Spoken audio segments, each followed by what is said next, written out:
গরমের দিনে হেলদি অথচ টেস্টি যদি কোনো রেসিপি ট্রাই করতে চাও তাহলে এই রেসিপিটা আজকে তোমাদের জন্য।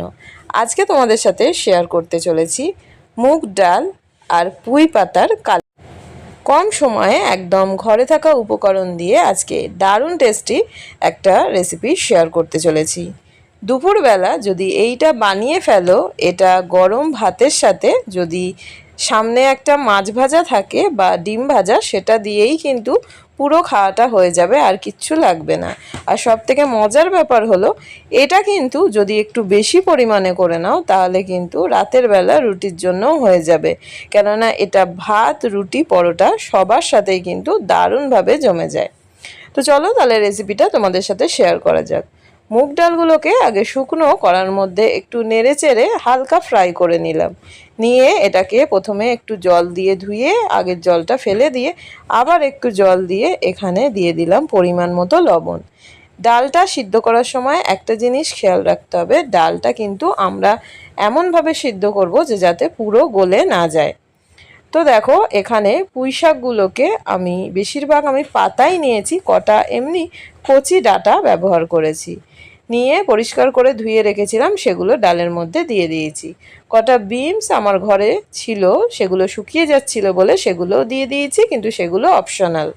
যেহেতু এটা পুঁই পাতা আর মুগ ডালের, বিনসটা তোমরা না থাকলে স্কিপ করে যেতে পারো, যেহেতু ওটা শুকিয়ে যাচ্ছিল বলে আমি দিয়েছি। একবারে ওটা সিদ্ধ হয়ে গেছে, পরিমাণ মতো জল দেবে। তোমরা প্রেসার কুকারে সিটিও দিয়ে নিতে পারো, তাহলে ওভার কুক করবে না, একটা বা দুটো সিটি দিয়ে নামিয়ে নেবে যাতে ডালটা পুরো না গলে যায়। ডালটা কিন্তু যেমন আমি সিদ্ধ করেছি সেরকমটাই হবে।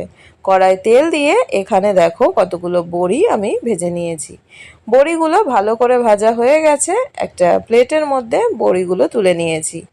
এবার ওই তেলেতেই দিয়ে দিলাম শুকনো লঙ্কা আর 5 ফোড়ন।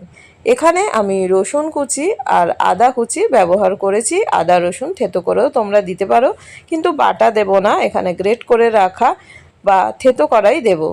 আর একটা ছোট পেঁয়াজ কুচিয়ে রেখেছিলাম, সেই পেঁয়াজটাও এখানে দিয়ে ভালো করে নাড়াচাড়া করে নিচ্ছি। কতগুলো কাঁচা লঙ্কা এখানে দিয়ে দিলাম। কাঁচা লঙ্কাগুলো হাতে করে ভেঙেও দিতে পারো বা এইভাবে কাট করেও দিতে পারো। ভালো করে এটাকে নাড়াচাড়া করে নিয়ে একটু নুন অ্যাড করে দিলাম। আর যেটা অ্যাড করব সেটা হচ্ছে একটা মাঝারি মাপের টমেটো। টমেটোটা কিন্তু স্কিপ করবে না, অবশ্যই কিন্তু এটা দিতে হবে। এটাকে দিয়ে ভালো করে নাড়াচাড়া করে নিচ্ছি। আর অবশ্যই টমেটোটা কিন্তু পেস্ট করে দেওয়া যাবে না, এইভাবেই কিন্তু কাট করে আমরা দেব। এটাকে ভালো করে নাড়াচাড়া করে নিচ্ছি। নুন আর ঝালটা অবশ্যই বুঝে দেবে, আমি যেহেতু মাঝে মাঝে নুন দিয়েছি সেটা কিন্তু বুঝে দেবে।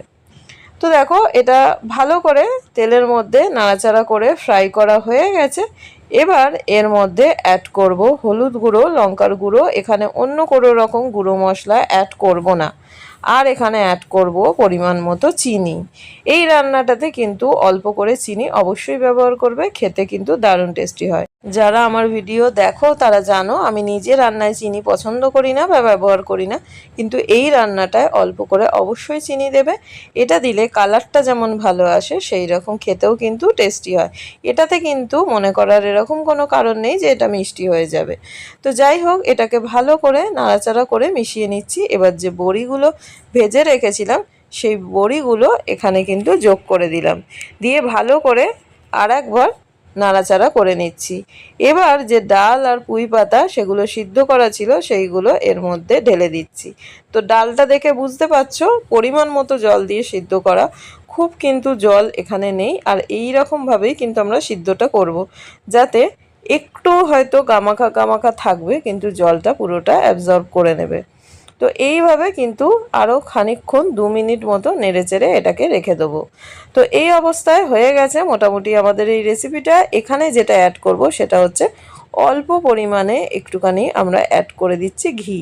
এখানে কিন্তু শুধুই ঘিটা অ্যাড করব, এখানে কিন্তু একদমই গরম মশলা গুঁড়ো অ্যাড করবে না।